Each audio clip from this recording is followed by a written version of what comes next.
Thank you for joining us and welcome to Better Together Live, where we create helpful community connections when it matters the most. I am Jamile Bowman, your host and the Community Relations Coordinator here at Therapy Works. Today, I'm happy to be joined by Richard Sandu and Brian Nguyen from the Meadows. Thank you both for coming. Thank you for having us. Absolutely. We started Better Together Live to highlight local resources like the Meadows to offer expanded access to support for our local community. Rich and Brian, thank you again for coming and joining us today. Please tell us a little bit about the Meadows and yourselves. We can start with Richard. The floor is yours. Yeah, no, I'll do an intro and then I'll let Brian take the lead. Absolutely. So I am our clinical outreach director for the Meadows. So I connect our patients with the right resources and pretty much just am the connections liaison with us in the community. So amazing organizations like Therapy Works and everyone else that we partner with, we really appreciate and need. And I will let Brian go over our programming and introduce himself. Perfect, thank you. So my name is Brian Nguyen. I am a licensed marriage family therapist. I'm also the director at the Meadows Outpatient Center in Sunnyvale. And I also enjoy celebrating my recovery from alcohol and drugs. And so I've had 7 years in recovery, and that's a big part of how I'm able to incorporate my passions into my role here. And at the Meadows, it's just an amazing place where I can see all the healing that the patients are able to do. We have staff that are very passionate about the work, and we serve such a diverse population. Over here, we're able to work with primary mental health with issues such as depression or anxiety, especially during COVID times right now. We're also able to work with severe trauma. So anything from developmental or attachment trauma to shock traumas. We have specialists that do all sorts of amazing work using the best modalities out there possible. And we also serve the substance use population. So anything along that spectrum, from alcohol to opiates, amphetamines. We're quite known in our work in working with both addiction and trauma so thoroughly, because we really get to the core issues. Yeah, dual diagnosis. Yeah. So I'd say that's kind of the brief overview of our intensive outpatient center and the kinds of populations that we work with. And ages, what are the ages that people, that you accept people there? So we serve adults only, and so okay, so 18 and up. Yeah. Oh, wow. And what would you say what's the difference between, or what differentiates the Meadows with other facilities? What's the one thing you can think of? I think the core claim to fame of the Meadows is our Meadows model. Now, that model really looks at where attachment trauma has created some significant effects on the patient.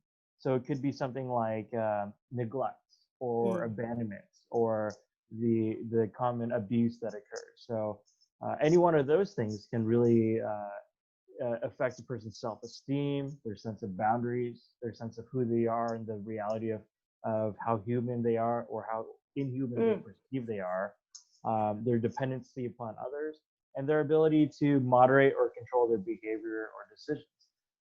And any patient that goes through our outpatient center receives our evidence-based practices using CBT, DBT. There's unique resources such as EMDR, internal family systems. We even have some staff that have integrated EMDR with internal family systems, which is another up-and-coming modality to treat trauma. So our specializations with trauma, our ability to get at the core issues of attachment trauma, whether it's the presenting problem of alcohol or anxiety, we can always find some of those core issues. So that's the unique part of the Meadows. That's great. And I know, and we talked about this in the past, but you're still doing the group support right now at COVID times? You are? Okay. Yeah. During COVID times, we've taken precautions very seriously, and we're serving in person. Our groups are all in person right now, and they're everyone's required to wear a mask. We have medical grade purifiers. We have very strong screening at the door. And being able to come into the facility and see each other's faces and be in person has been just amazing to see. It's a part of that healing element that a lot of people have. Absolutely. I totally agree. Yeah. I mean, people connect much better in person for sure. Mhm. Correct. I'm very curious about one of your programs there. Can you talk a little bit about neurobehavioral therapy and how that helps with anxiety and depression? Would you please? Absolutely, yeah. So our neurofeedback program is something that we offer to all patients in our outpatient center. They Oh, you do? get Okay. at least 2 sessions per week. And we also offer that independently if someone were to choose to do outpatient with that. And basically, the premise is people are often over aroused, such as anxiety or hypervigilant trauma. It's like there's a lot going on, right? And they need to be able to come back down to find regulation. Or they're under aroused, such as depression, where they just feel really flat, Very really low. low. Yeah, or even like the freeze response to PTSD. So what neurofeedback does is it regulates the brain waves through stimulus. So it could be a visual stimulus, an audible, or a tactile, such as a teddy bear that buzzes. And all of those things serve to help us relax, regulate, calm. It works on reading the live brain waves because Oh. electrodes are attached to the scalp. So the program's able to basically decipher what the person's condition and state is mentally, or even in that relaxed physical or agitated aroused state.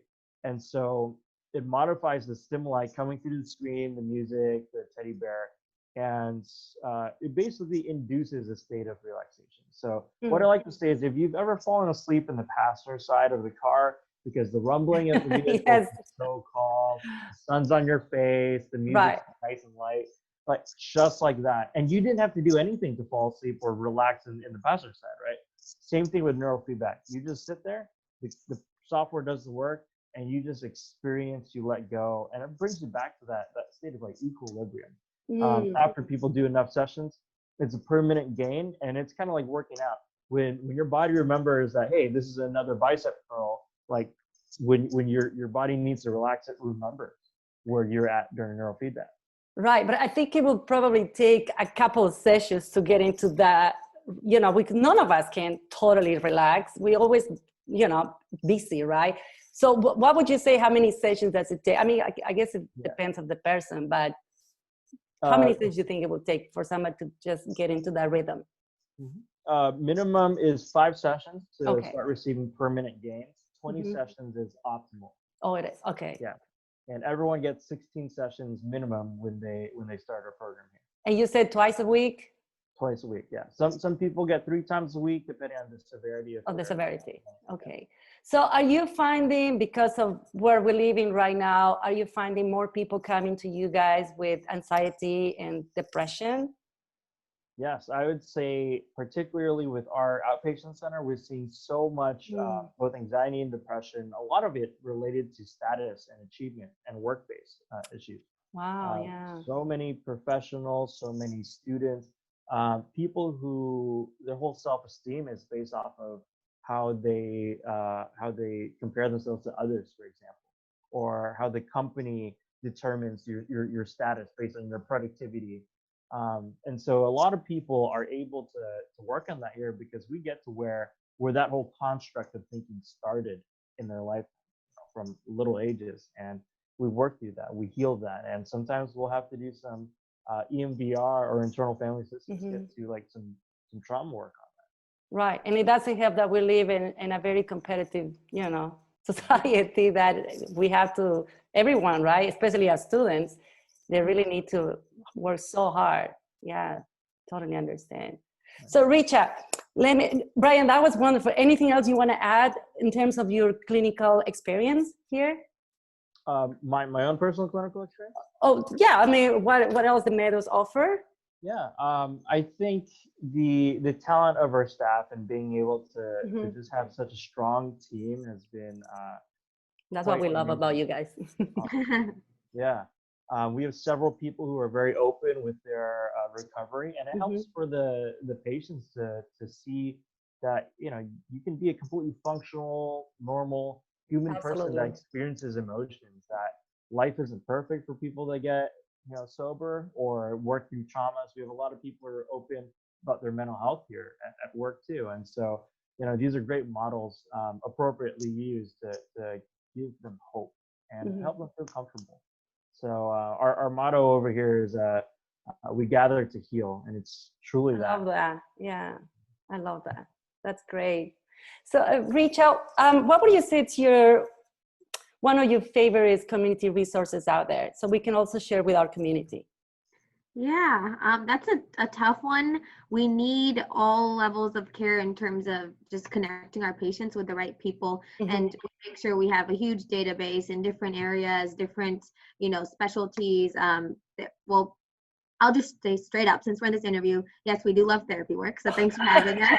And we love that you have so many options and so many different fits for our patients. So those are the types of resources we need. We are always looking for the right fit for our patients upon discharge, or sometimes, right when they start, they need some psychiatric support, they need nurse practitioners, they need sometimes to just transition to higher level of care. So it goes on the spectrum, and we're always researching, and that's a big part of my role. Yeah. So as you know, Jamila, and you're great at it too. So we really appreciate you guys. And in the community, so many different areas that are helping us out with our patients. And I also think that it's okay to tell, our clients and patients that it's okay sometimes to go back. Yeah. Right? It's nothing wrong with that. It's not like you're a failure. You can always, go back. And sometimes takes years, right? For somebody to finally feel recover, I guess. Definitely. Right? Do you find a lot of that? Yeah, no, we are always working together with our community resources for that very reason. Sometimes we're stepping them up or down, and we stay in contact with everyone to make sure that, the patient's supported and they know that, we're all here to help. So. Right. And talking about the community, how are you guys doing to stay connected with your community? Are you doing something differently right now? It's hard with COVID, right? But we're still trying, options like these are great to stay connected with everyone. So thank you for arranging. But yeah, we're trying to do a lot of, Zoom sort of events and things like that when we can with other organizations in the community, just so that then, our patients and resources, everyone knows that we are, helping one another. And the platform right now, the safest is virtual for large amounts of people. So we stay connected with organizations like WA and Spotlight, and I see you at all those. So I guess we're always being around. Yes, and it helps meeting everyone at these online events, since we can't really just jump in our car and go see you anymore. So that's right. This is really, really lovely. If you have anything else to add, please, the floor is still yours. So let me know. Anything else you want to add, Brian? You good? Just thank you for the opportunity to connect once again, and we appreciate all of our partners in the community. Everyone is doing their best right now. There are some very difficult times, worldwide and even nationwide right now, and I'm glad that we're all being of service to our people out here and being able to help when we're able to. Yep, you're correct. How about you guys share your information? How can people connect you? How can call you or email you? Can you please share your information? Yeah. I guess we can just. Do you want us to just say our? Yeah, your email or your phone number. Yeah, absolutely. Yeah. Okay, I'll start with that. So my email is my full. It's for everyone at the Meadows. It's our first name dot last name at meadowsbh.com. So Richa .sandu at meadowsbh.com. It's written on the screen too if they're watching. Yep. So and then same. I guess for number 2. My cell is on my signature and everything, but 650-619-3744. And then I'll let Brian, it's kind of the same, but. Yeah. So my email, if you want to get a hold of me that way, is Brian with the Y .Nguyen. That's NGUYEN at meadowsbh for behavioralhealth.com. So it's Brian.Nguyen at meadowsbh.com. Now, if someone wants to get directly into treatment right away and they're ready to go, I advise just calling right to our intake line, and it's 24/7, and people will help getting the fastest turnaround for that. And that number is going to be 866-858-7849. And once again, that's 866-858-7849. And I'm pretty accessible too. So if anyone has any direct questions or wants to come in for a tour, just call our front desk line, and that's 408-686-2901. We welcome people to just come on in, meet our staff, and see the place where it could be a place of healing for you. It's a great place. I've been there. It's awesome. Thank you so much, both of you. And for us, our philosophy is very simple here at Therapy Works. We are better together. Everything we do is to support our community. And I know sometimes making the first call is not easy, but when people are ready, we are here to support. And if you want to learn more about Therapy Works, visit us at mytherapyworks.com. Thank you, Richa and Brian, for your time today. I appreciate that. Thank you so much. Thank you. You stay healthy. Thank you to We'll the talk Therapy later. Works team. Thank you, Jamila. And this is a great idea. We loved it. So thanks for having me. Thank you. Thank you so much. You guys take care and have a wonderful day.